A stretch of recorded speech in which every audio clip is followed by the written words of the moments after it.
Good afternoon, I'm Liam Adams, and you're listening to MediaPlex News Radio.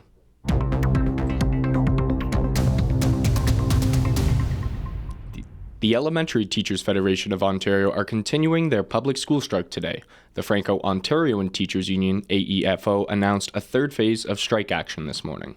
During Phase 3, all 12,000 regular and occasional teachers will walk out 1 day a week, every week, province-wide. This is the first time since the inception of the French language school boards in 1997 that the AEFO has launched strike action of this scale. Police have arrested and formally charged a 50-year-old man for Wednesday's armed standoff. The charges include 2 counts of assault with a weapon, uttering threats to cause bodily harm or death, and forcible confinement. The investigation into the 10-hour standoff continues.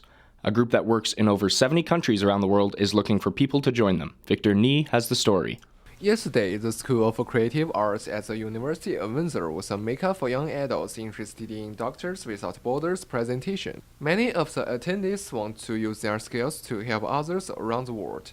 Doctors Without Borders, or Médecins Sans Frontières, provides aid and medical care throughout the world.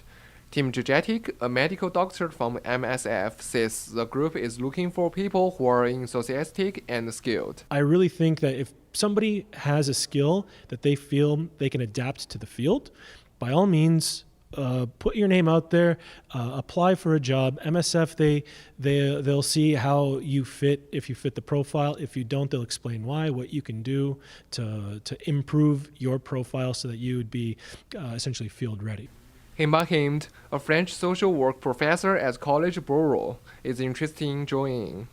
Whether you want to help out with nutrition, counseling, mental health, and so forth. So putting all the skills that you've learned in the past, you're putting it in the future, and you're helping those who are in need. The mission of MSF is to go where others don't. Those who are selected will be using their skills to provide care and perform humanitarian work. For MediaPlex News, I'm Chen Ye. Worldwide concern for the coronavirus continues, but Windsor-Essex is still free of the illness. Health Canada increased the number of cases in Canada to 5, with 3 in Ontario and 2 in British Columbia. The closest confirmed case to Windsor is in London. In a media conference yesterday afternoon, provincial health officials stated that 62 Ontarians have tests that are still pending. St. Clair College will be constructing a new residence building on their main campus beginning in May.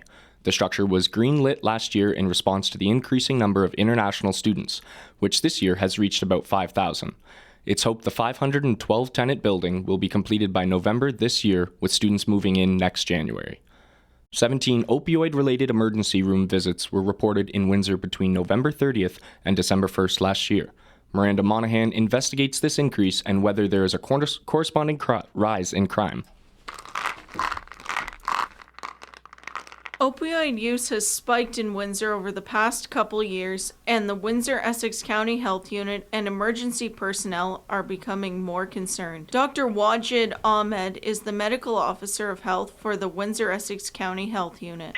So we have a Windsor-Essex Community Opioids and Substance Strategy, and part of that strategy, one of the priority that was identified is to do the assessment and surveillance of ongoing opioid-related morbidity and mortality in our community. Sergeant Steve Betterich is the Public Information Officer for Windsor Police, and he says some crime in Windsor has gone up and some has not. There's multiple crimes. Some crimes are up, some crimes are down. Our service and our patrol officers, who, let's not forget, work 24/7, 365 days a year, do respond to a number of calls in a shift regarding a person in crisis. Help is available for those struggling with opioid addiction.